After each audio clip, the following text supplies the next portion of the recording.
So when I lived in Singapore kan very expensive, right? So I would go to Indonesia, buy candies and buy permen karet, go back to Singapore, and then I would sell those candies in Singapore in school.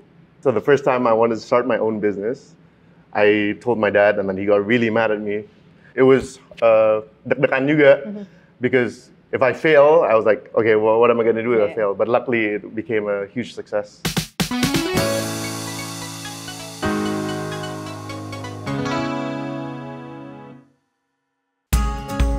Dikenal karena keaktifannya dalam berbagai bidang, bakatnya yang luar biasa, serta keahliannya yang teruji dalam dunia bisnis dan eksplorasi peluang di berbagai sektor, beliau dikenal sebagai sosok yang mampu menginspirasi banyak orang dengan dedikasi dan kesuksesannya. Telah hadir di Hidden Masters, Darma Mangkuluhur. Born and just Hidden Gem, welcome back to Hidden Masters bersama saya Ardina Glenda. Please welcome Darma Mangkuluhur. Thank you for having me here today. Thank you. Kita udah boleh mampir ke tempatnya Mas Darma di sini ya? Yeah. Oke, di sini this is one of your golf courses ya? Correct. Yeah. This is Palm Hill. We actually have 3 golf courses. One in Yukuta, which is in Bali.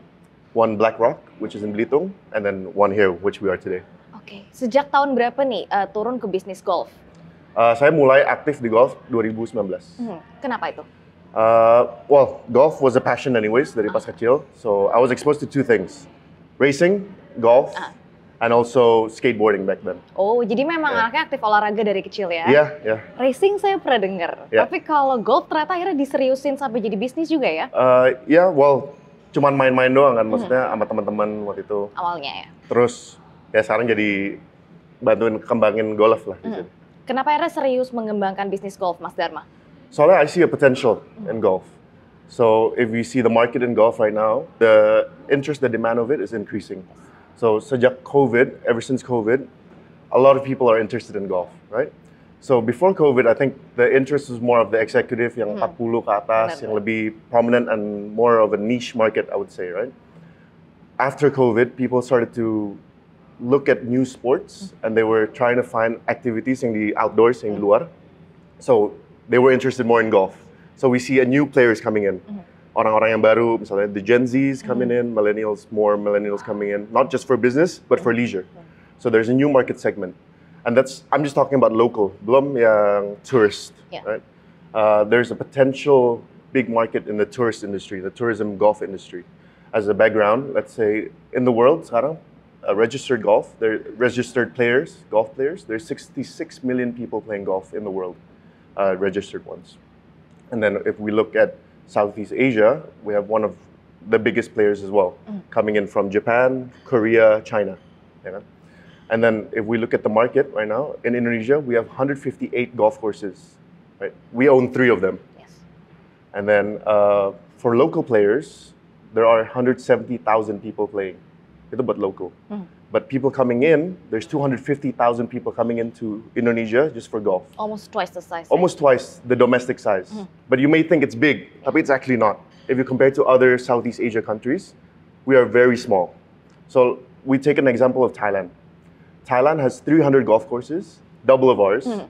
And they have annual golf visitors, tourists, of around 6 million people. So that's significantly more than what we have. We only have 250,000 people, right? And then if we look at, let's say Malaysia has around the same amount of golf courses, around 150, and then they have 500,000 people coming in from abroad. Wow. So if we look at the figures from all our neighboring countries, Southeast Asia, we're actually behind. So there is a market there that we can penetrate and capitalize on, and I think that's what I'm trying to do. I'm trying to capitalize on that market to bring Indonesia into a destination for golf tourism in Southeast Asia, more than the other countries. And then you might ask, right? Maybe kayak, apa sih yang beda dengan Indonesia sama Thailand, atau beda sama Indonesia sama all the other Southeast Asian countries? Is it the amount of golf courses? Because we have 150 and then Thailand has 300, twice as much. But if we look at Vietnam only has 80 golf courses, but mereka tarik. So each year they have 1.5 million people coming in. Lebih banyak lagi. And fewer golf courses. So I think the problem is not the amount of golf courses, it's either the quality of the golf courses or a destination that we need to make so people come into Indonesia as a golf tourism destination, not just as a just a normal tourist destination for leisure, but also leisure and golf. Jadi Mas Darma melihat adanya potensi di Indonesia, terutama pariwisata golf sendiri ya? Yes, I think it's a big market that nobody here is tapping into. I guess because the players in Indonesia, the golf owners, is basically property owners. You know? So their focus is property first. Their main objective is property first, and then golf. Whereas us in Intra Golf Link Resorts, we focus on golf first and then property. So we're the other way around. So all the properties here, right? They increase their land value by building golf courses. So as soon as you build a golf course, the land will appreciate in value, right? So that's for property. That's a very good initiative for them to make. Tapi they don't tap into the tourism market, which I think the potential is very big. As I said, we have 66 million people coming in. Golfers around the world. 8.1 million is from Japan, and usually those countries, Japan, Korea, China, kalau misalnya negaranya dingin, mereka pasti ke Southeast Asia. And currently they go to Thailand, they go to Vietnam. So kenapa nggak di Indonesia? Why don't we cater to those markets so that they come into Indonesia? Plus, the additional benefit of having those markets, they're spenders. They're willing and able to spend. They have money, right? So this will increase the economy within Indonesia juga. Dampaknya for the other sectors juga naik pasti. Dampaknya bagus untuk FnB, hospitality, not just golf. Berkesinambungan ya semuanya. And maybe that's why you invested 1,2 T untuk lapangan golf di Sentul? Yeah, of course. Again, because of the domino effect of COVID, which led into the increase of people wanting or interested in golf. So then you see locally there's already a market there, right? So that's why my team and we want to aggressively expand our business, not just a golf itself, but to make a lifestyle approach towards the ecosystem within the golf industry. Not just a golf course or the clubhouse, but also hotels that support the needs of each golfers, building villas that supports the needs of those tourists coming into Indonesia. Makanya our main focus right now is Bali and Yukuta. Jadi to drive that tourism, you know. Seagresif apa nih rencana ekspansi dari Mas Darma? Yeah, again, we're investing 1.2 trillion, right? So very aggressive right now into expanding in the golf sector. Dan dengar-dengar bakal ada rencana go public juga ya? Doain aja, insya Allah bisa. Mohon doanya, dukungannya lah. Amin. Mudah-mudahan kita segera mendengar ya kabarnya. Oke, Mas Darma, kan bisnisnya udah begitu ekspansif di usia yang masih muda. Sebenarnya pertama kali masuk ke bisnis tuh kenapa sih? I guess it's just embedded in me. From what I can remember dari dulu tuh, I was always like trying to hustle, you know. From when I was small, I lived in Singapore, so I grew up in Singapore, right? I lived there for 12 years. And then, so what I can tell you, the story that I can tell you about my childhood is, so when I lived in Singapore kan very expensive, right? It's very expensive. So, and I thank my mom for doing this to me. She gave me an allowance dulu. This is like when I was maybe 9 or 10 years old, around there. Right? Young. Yeah, when I was still young. Even younger, maybe 8. But anyway, she gave me an allowance every day for food, right? And then it would be a few dollars, like $20 or $10, somewhere there in between those lines. And then, so after I go to school, I eat. After school, I don't have enough money anymore to buy camilan, misalnya. You know, I want ice cream, I want something else, right? So if I ask my mom, it's not 100% yes. Sometimes she says yes, sometimes she says no. So then my instincts or my brain started to kick in, like, okay, how can I make additional money so that I can spend, you know, without asking my mom or anyone else, you know, for help.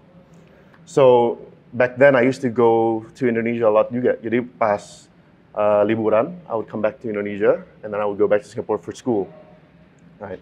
So I saw that in school, every holiday, people would buy gum outside, permen karet, or candies for that matter, right? Yeah. So I would go to Indonesia, buy candies and buy permen karet, go back to Singapore, and then I would sell those candies in Singapore in school, to my friends, to people, and then so that's like the start to my business kind of mindset, you know. And from there, I got additional money, and then I could buy, let's say, whatever I want. even though it's not that much at that time, but it's something, instead of asking my parents for something, I did it on myself. So that's one of the key factors that I did when I was small. And then I started my own business venture back in 2018. So I started my FnB, first FnB, Boca Rica. Yes. So that was my first proper business that I made money from. And then even then, because it's in Crown, back then it was a Crown, now it's Mangkuluhur Art Hotel Suites.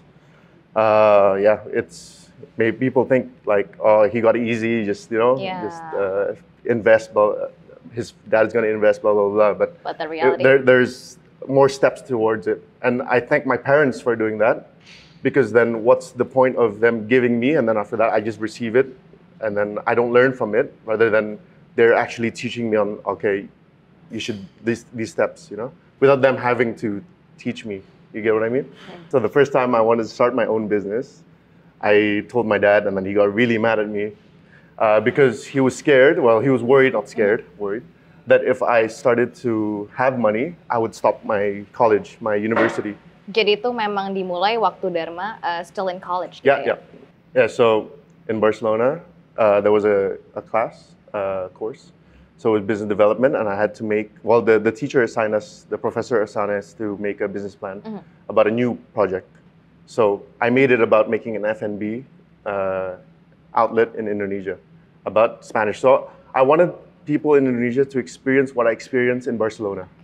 The food culture, the vibes, and everything, So I want to make like a portal that people, they don't need to travel all the way to Spain, but they can experience what I experienced in Spain. That was basically the idea of it. When I went back to Barcelona, I worked on it. So I had Skype meetings with my team in Indonesia. But again, I didn't have the money. I didn't have the blessings from my dad. I didn't have the place, right? But I just made the idea, the concept. Yes. So when I had a holiday, every time I have a holiday, I would always come back. I'd spend time with my dad, my mom. So every time I'm either abroad in Singapore, every holiday I would be in Indonesia juga. Jadi bahasa Indonesia nggak lupa juga. Tapi my prominent language is English. So when I got back, I got everything ready. So I had a business plan, I had a cash flow, and then I secured a loan for the investment. And then all I needed was my dad's blessing and the space that I wanted. The blessing is important. Yeah, the blessing is very important. Yeah. So one day, I came home and then I showed him everything. I was like, here, I have the business plan, I have the investment, I have the people, the team around it. All I need is your blessing, and all I need is that space, right? And he was like, okay, do it. And then I had to pay rent as well on the space because it was pure business. It wasn't like, anything else. It was pure business. And I was like, okay, I agreed to it. And then so that started my first business. It was deg-degan juga because if I fail, I was like, okay, well, what am I going to do if I fail? But luckily, it became a huge success. So everything was good after that. Okay, so great. So jadi Boca Rica udah jalan berapa tahun nih, Mas Darma? 5 tahun. This year, 6. So the product of the life cycle of FnB usually is 3 to 5, right? And then after 5 years, you probably would renovate and stuff. So right now we're on the phase of renovating. So hopefully in July we'll open again, and then Nice. Dan selain Boca Rica, kayaknya FnB lain juga ada ya, Lounge in the Sky. Ada, Lounge in the Sky. Dan itu yang pertama ya skydining di Indonesia. Correct. Yeah. Why skydining? Dan kenapa di lokasi yang sekarang? So the thrill of it, right? Yes. It's a unique experience. It's a very tourism product. So I wanted to showcase, an experience, a unique experience that nobody else could experience here in Indonesia. So that's why I brought it from Belgium with my partners from Malaysia as well. Brought it here. So right now we're moving it to Bali. Hopefully we're going to be opening Bali this year. Oke, so nice. Jadi banyak banget nih plannya Darma di tahun ini ya? Yeah. Oke, mudah-mudahan semuanya berjalan lancar. Amin, thank you. Oke, mungkin kita ngomongin selain bisnis, udah pasti investasi juga nih, Mas Darma. Pilihan instrumen investasi Mas Darma ini apa aja sih? Currently? Yes. Right now, a lot crypto. Oh, crypto. But I started in Barcelona with my roommates dulu. That was back in 2016. He told me, but back then it was hard to buy crypto back then. But yeah, my friend was the one who introduced me to Bitcoin, and then I understood the fundamentals after a few months learning it, and then I started investing in crypto. Oke, so crypto aja, or do you have any other instruments? So far, that. So far crypto ya, oke. Nah, ngomongin soal bisnis di usia muda, tantangannya apa aja sih Mas Darma? I'm basically also running a business that's already been running before me, right? So one of my biggest challenges are the people. Because for me, one of the fundamentals into a successful business are the people around you, right? I come from a different background than them because I grew up in Singapore and then I went to Barcelona. So the mindset or mentality is a bit different, but it's always learning from the people that's been in the company for a while. And then I come in with a different approach maybe, and then basically talking about our differences or finding a common ground of our differences. I think that's one of the challenges as well, because I think they have a different approach to how things should be done, whereas I have a more maybe new kind of approach. And sometimes collaborating with these people are one of the tasks that needs to be lebih diperhatiin aja gitu. Oke, kalau kita boleh ngobrolin sedikit, kita tahu nama besar keluarganya Mas Darma. Ya. Apakah itu sempat menjadi beban, pikiran, atau malah itu menjadi encouragement sendiri untuk Mas Darma? Well, with everything, there's always setbacks and there's always a positive to it, right? So I just see the positive in it. Of course, there's big weights on my shoulders with the name that I carry. Tapi I don't really see it as a setback. You know, I use it as a momentum to carry on the legacy of my family. That's one of the things that I look at. You know. Yeah. Ngomongin soal legacy, apa aja sih yang Mas Darma pelajari, nilai-nilai dari keluarga atau dari orang tua yang Mas Darma masih tanamkan sampai sekarang? Right now, my main value is always family. Family always comes first for me. And then having the right people around you, because you're only as good as the people around you. Because in this world, you're never alone, Yes. right? It's a team game, so you always surround yourself with people that motivates you, people that you can learn from. And then one of the things that I like to do is travel, right? I like to travel. And then one of the educations or the lessons that I get from traveling is by talking to people, experiencing new places that I'm not familiar with, new cultures, and then that I can learn from and then implement in my business life or my personal life. And then after that, also try to be confident with myself. I think that's also one of the keys that I think plays a bigger part. Because how are you going to lead people if you're not confident with yourself, right? So finding that confidence, finding your mojo, basically your rhythm, and then that. Oke, untuk Mas Darma pribadi, how do you want people to see you as? I want to have a good reputation in business, but I also want to make like a platform for people to grow as well. You know, I think that it's very important as well. Oke, Mas Darma kan kita tahu lagi tap in di bisnis golf, mungkin kita bisa bilang itu sektor pariwisata atau termasuk properti juga ya. Yep. Nah, outlooknya Mas Darma sendiri untuk kedua sektor itu di tahun ini seperti apa? Again, as I said, kalau misalnya golf, for sure, it's a very big trend up. And then for property, also is very promising this year. Because as you look at this development, this is soon going to be all property, landed houses. So this is Sequoia Hills. We're building 73 hectares of land here, and then it's going to be converted into landed houses. And then the first cluster that we sold, right, it sold in 2 weeks. Oh. And then the second one also sold very fast with my partners, my development partners, and then my team as well. So I think the market is there in Indonesia, and then so it's gonna look very good this year, I think. Hopefully. Oke, we're so excited, we're waiting juga ya untuk next projects ya. Menurut Mas Darma, mindset dan prinsip apa sih sebenarnya yang penting banget untuk dimiliki oleh seorang entrepreneur? For me, it's continuous learning. You can never stop learning. I think from either you, like right now, I'm talking to you, meeting new people abroad, meeting new people just outside, maybe going ke warung atau kemana gitu, just learning from people, you know.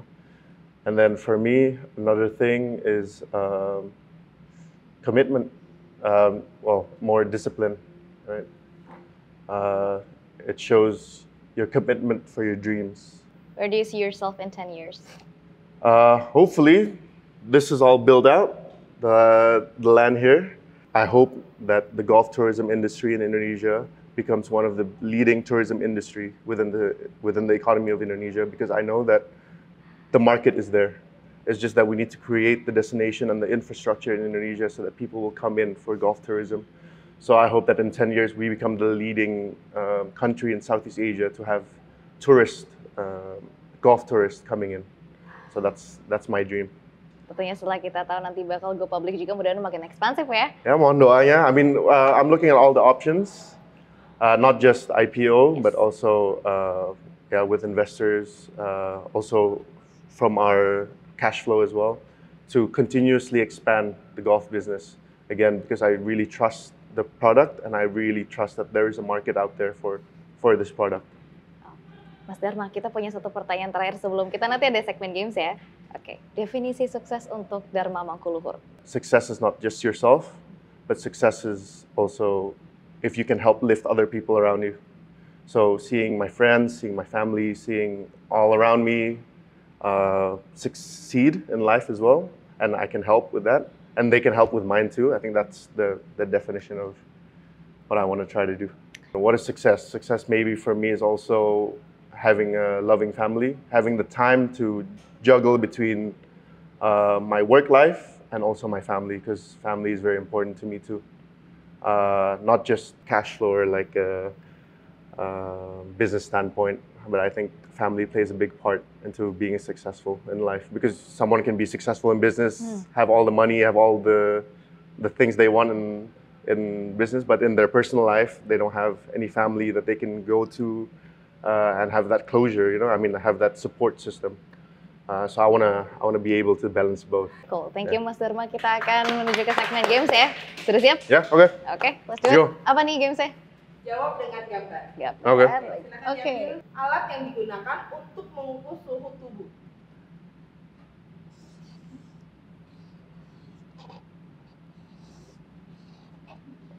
Lima, 4, 3, 2, 1.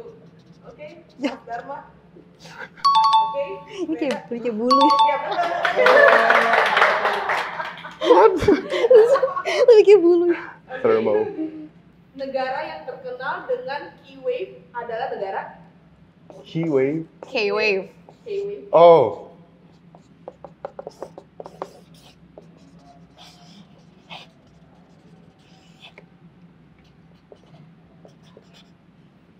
Tiga, 2, 1. Whoops. Korea. Wait. Oke. Oke, berikutnya.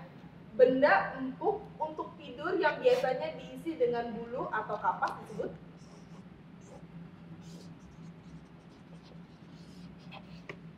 Lima, 4, 3, 2, 1. Oke. Pertanyaan terakhir. Olahraga yang memukul bola ke lubang disebut? 5, 4, 3, 2, 1. Mas Darma? Go! Yeah. Sahabat Aset, itu dia tadi perbincangan kita bersama dengan Mas Darma Mangkuluhur. Kalau kamu suka sama episode ini, jangan lupa di like, komen, dan juga share. Dan juga subscribe ke YouTube channel kita. The world is changing, so let's aim higher and bigger. Kita akan ketemu lagi di Hidden Masters berikutnya. Bye-bye.